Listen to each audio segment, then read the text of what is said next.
ଆପଣ ସମସ୍ତେ ଜାଣିଛନ୍ତି 14 ଫେବୃଆରୀ ଥିଲା ଭାରତ ପାଇଁ ଗୋଟେ ବଡ଼ ଦୁଃଖର ଦିନ, ଗୋଟେ ଦୁଃଖ ଘଡ଼ି ବୋଲି ମଧ୍ୟ କହିପାରିବା।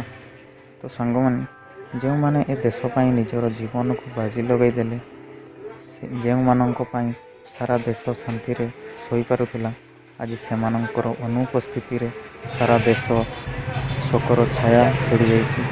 ସାରା ଭାରତବର୍ଷ ଭାଙ୍ଗି ପଡ଼ିଛି ନିଜର ବୀର ଓ ସାହସୀ ଯବାନମାନଙ୍କୁ ହରାଇ।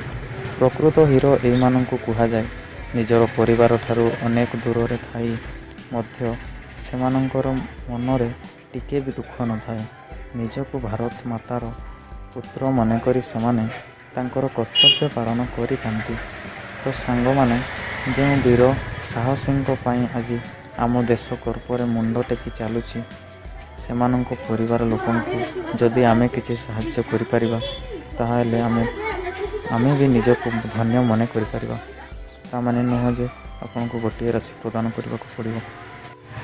ତ ଆସନ୍ତୁ ସାଙ୍ଗମାନେ, କେମିତି ଆମେ ସାହାଯ୍ୟ କରିବା ଅନଲାଇନ୍ ଟ୍ରାଞ୍ଜାକ୍ସନ୍ କରିକି ମୁଁ ଆପଣଙ୍କୁ ଦେଖାଇ ଦେଉଛି।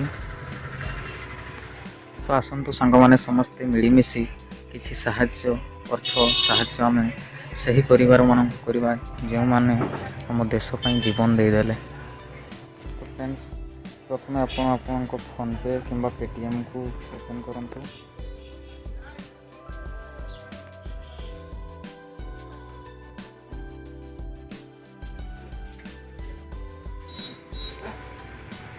ଫୋନ୍ପେ ଓପନ୍ କଲା ପରେ କିଛି ଏମିତି ଆପଣଙ୍କ ସାମ୍ନାରେ ଆସିଯିବ।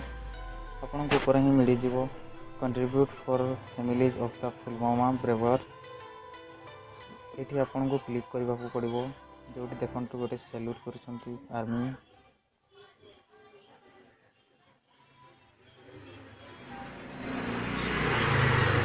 ଏଠି ଲେଖା ହେଇଛି ଦେଖନ୍ତୁ, ଭାରତ କେ ବୀର CRPF ଯେଉଁଦିନ ତାଙ୍କର ଆଟାକ୍ ହେଇଥିଲା 14 ଫେବୃଆରୀ ସବୁ ଲେଖା ହେଇଛି।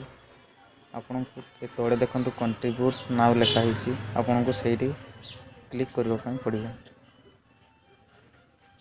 କଲା ପରେ ଆପଣଙ୍କର ଆସିଯିବ ଆମାଉଣ୍ଟ। ଆପଣ କେତେ ଟଙ୍କା ସେମାନଙ୍କୁ ଅର୍ଥ ସାହାଯ୍ୟ କରିପାରିବେ।